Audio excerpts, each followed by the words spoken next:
A man finds himself trapped at the bottom of a canyon, where a strange woman demands offspring from him. My name is Alex, and welcome to my channel.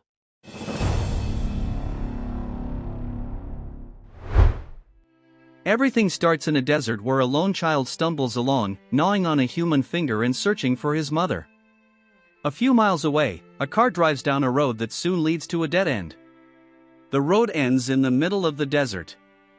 A man gets out of the car and sets off on foot. Wind is a photographer who came here to capture a solar eclipse. After taking a few shots and noticing that the day is coming to an end, the man tries to return to the car and unexpectedly meets a teenage boy who seems lost and scared. Wind is ready to help, but the boy doesn't seem to want it. He points in the direction where he lost his parents and leaves. Trying to help him find his way home, the boy follows him, but the boy rudely refuses his support and leaves. Wind lies down to sleep right on the ground but can't fall asleep, reliving what happened to him during the day. Suddenly, the man hears strange sounds. He goes in that direction and soon finds poles with ropes stretched between them, on which bottles are hanging, whose melodic ringing he heard in the desert. In front of him is a large canyon, at the bottom of which stands a wooden house, around which a woman walks, humming a song. Wind asks for her help, but she goes into the house as if she doesn't hear his calls. Then he finds an iron ladder leading down and descends it. However, it turns out that it only reaches halfway down the canyon. And further down is an ordinary rope ladder. The guy overcomes both and approaches the house. He knocks persistently on the doors but gets no answer, so he opens the doors himself and enters. The woman standing by the stove greets him calmly, as if she had been waiting for him. She offers him dinner, and although he refuses, she pours some stew and places it in front of him. Wind is grateful but keeps asking about the possibility of getting out of this strange place. He tells her about the boy he met and asks for water. The woman, whose name is Alina, suggests that the man lie down and rest until morning, and he agrees. He lies down on the indicated place, sees how Alina tidies herself up, and notes that the woman is young and beautiful. The next morning, he gathers his things and goes outside, hoping to find his way home, but strangely, he doesn't find the ladder he descended the day before. Without it, it's impossible to reach the iron section. Wind returns to the house and, taking out his camera, takes pictures of the reality surrounding him and the drawings on the canyon walls. Everything is quite gloomy and reminds of death in all its manifestations. Here he notices Alina, who is busy repairing the roof, and asks her about the missing ladder, but she doesn't understand what he's talking about. Or she pretends not to. Although her words suggest that there are other inhabitants here, she doesn't say anything directly. The guy walks around the canyon, periodically calling for help, but nothing comes of it. Later, Alina asks him to undress so she can wash his clothes. After all, it's not proper to return home so dirty. The man has to obey. The next night, he can't sleep and goes outside, again trying to find a way out, but there is none. In the morning, he searches the house and, finding a hammer, tries to climb the canyon wall. Unexpectedly, he notices movement above, and then a chicken carcass falls down, and the man, losing his balance, falls to the bottom. Wind comes to his senses in the dark, his leg injured by his own hammer, and he screams in pain. Alina rushes to help him, not answering questions about the children he noticed on the cliff. For several days, he has a fever and doesn't understand if it's day or night and whether he really sees some children around. Later, he recovers and, limping, goes outside. He demands that Alina order the children above to pull him out, but she pretends not to understand him. She offers him to stay, as she is ready to take care of him and his life, but Wind doesn't need this at all. He wants to return home to his business. Quite rudely, he drives the girl away, refusing any help. The man examines his leg and realizes that he won't be able to use it fully for a long time. Unexpectedly, he hears calls from above and, raising his head, sees a guy holding a little girl by the hand. The pair is quite friendly.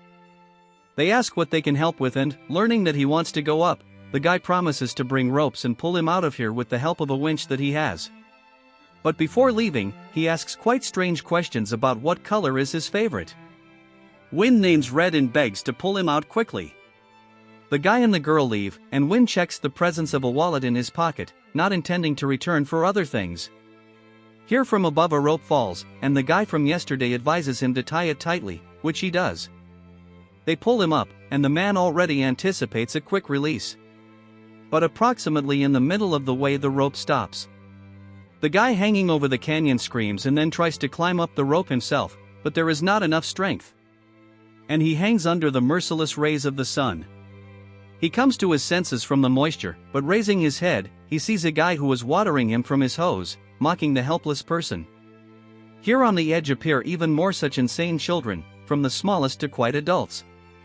All of them are dressed in clothes obviously taken from other people and behave completely inappropriately, mocking Wind. They begin to swing the rope, and the man beats against the wall of the canyon and instinctively calls Alina for help. He sees a woman sternly shouting at the stupid children, and the man loses consciousness from the next blow against the wall. At night, he comes to his senses in bed and immediately tries to get up. Alina does not understand where he is going, but he is ready for anything just to break out of here. The woman explains that the children are homeless, gathered together in the desert and surviving as best they can. No one from the couple sees that while they are talking, the children are standing on the edge and looking at the burning windows of the house. The next day, the man watches as Alina releases a bird into the wild and envies its ability to fly. The woman brings some spare clothes for the man, and although he did not ask for it, it still touches him with her care. Time passes. Once Wind breaks a large garden at the bottom of the canyon. From time to time, children bring them some things, food and drinks, which surprises Wind, because there are no stores in the area. He does not understand such an attitude. First they feed him, and then they mock him, but Alina accepts everything as it should. The man is more and more drawn into the household, surprised by the taciturn hostess. Once at night, he tries to ask her questions that are interrupted by screams from the yard. Alina asks him not to go out when the children behave like that, but he rushes into the night and sees that the guys dressed in his clothes have gathered near the house. They begin to mock him, pushing and beating, but unexpectedly disappear into the night. The man is already tired of this and demands answers to questions. Who are these children? Why do they live here and why does she stay in this terrible place? But the woman remains calm, not admitting that she has become a hostage of an abnormal pack of savages. This evening she performs her evening toilet and at night comes to Wind, and he, longing for a while, goes to a small garden. Wind's first shoots sprout. Once from above, a guy in a cap who treats him kindly calls him and promises to bring coke. The man returns to his plants and unexpectedly finds a wedding ring and car keys in the sand. In the evening, Alina shows him a portrait of a woman, calling her the first mother, and confesses that she is waiting for a child from him. Shocked, the man does not believe his ears. He did not want to have children here, and even from some kind of illiterate idiot. He shouts at Alina, but he has to put up with the fact that he apparently has to come to terms with the fact that he needs to know where children come from.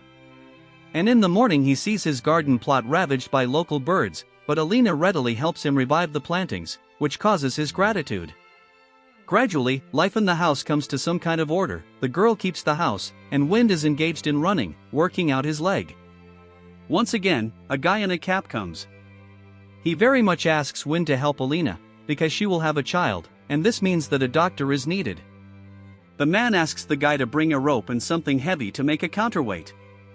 He will get out and take them to the city, where he can take care of the woman and the guy. The guy promises to do everything when everyone falls asleep or leaves, but here one of the older guys appears and takes him away. Later, Wind tells Alina that the guy wants to study, he is smart, different from others and wants to live differently, and he would like to help him and her too. But Alina takes it somehow strangely. She tries to find out exactly what he lacks here. And when Wind talks about freedom, Alina is perplexed, because here no one forbids him anything. Is this not freedom? Then the man tells her about the world, remembers the ocean and cheeseburger. Alina does not know what it is, and Wind explains what this dish consists of. The woman confesses that her mother said that mirages live outside, and here in the desert everything is real. Wind pulls out his camera and shows the photos taken by him on the day when he got here, but the woman is impressed not by the solar eclipse, but by the accidentally filmed episode in the car and the music playing on the recording. At night, he again dreams of terrible faces of children mocking someone. And in the morning, a terrible scream of Alina is heard from the yard, and rushing out into the yard, he sees a boy crucified over the canyon on ropes, his bloody cap lying on the ground. Savages stand on the edge and laugh, and the woman suddenly declares that brothers do not do that. She accuses Wind of the death of her son and hits him with a board on the head. Coming to his senses, the man finds himself in a cage. And despite his requests and pleas, Alina does not intend to release him. She feeds the man like an animal, and her children come to look at his torment. Once he sees a girl standing on the edge, and she is obviously not local. Wind attracts her attention, although he is very afraid to shout so as not to wake up Alina. Whispering, he begs the girl to call for help. She understands him, promises to do everything necessary and leaves, promising to return soon. The man huddled and waits for the outcome, watching the deeply pregnant Alina busy with the household, and suddenly hears screams and sees that the savages have caught the girl. They bring her to the edge and demonstratively kill her in front of his eyes. Wind sits in a cage. He involuntarily becomes a witness to unnatural rituals that Alina and her children and brothers perform. Once he suddenly confesses to her that he wants to stay here forever, raise his child and love Alina, who will become his queen. He will teach the child everything that he knows himself and is ready to give himself completely, and this is his choice. But hearing the words about the choice, she laughs. He never had it. He is just a seed brought here by the wind, and this child is only hers. The man will remain in the cage until the birth of the baby, and then in the desert. Nothing disappears without a trace. Finally, the day of childbirth comes. Alina screams in the house while Wind rushes around the cage. The woman reaches him, begging for help, because she has never had such difficult childbirth before. She lets the man out of the cage, and he tries to ease her pain as best he can. And the children stand on the edge and watch what is happening. And suddenly Wind sees how a ladder descends from above, but Alina screams, and he stays with her. The child is born at the moment when a solar eclipse occurs. Wind takes the girl in his arms and kisses her, rejoicing that he has become a father. Alina begs to give the girl to her, and when she receives the child, she promises to feed and protect her until she becomes a new mother. Then she will fulfill her destiny, as Wind has fulfilled his now. And at this moment, a guy creeps up and cuts the man's throat, rejoicing over the settling on the ground body and assuring that he does everything for the sake of the mother. Later, Alina collects Wind's things and puts them in a chest, and then goes to the baby, promising her that everything will be fine. And Wind's body decomposes in the house, sprouting with grass. The film is small in scale and significance for cinema. However, it has a moderately intriguing plot, good acting, and an interesting location. This is not the kind of movie that can deeply impress, but viewers who are not afraid to dig deeper than standard stories about bad places will definitely not be disappointed. Subscribe to the channel. Like this video and also write in the comments how you liked this movie. And with you was Alex. See you very soon.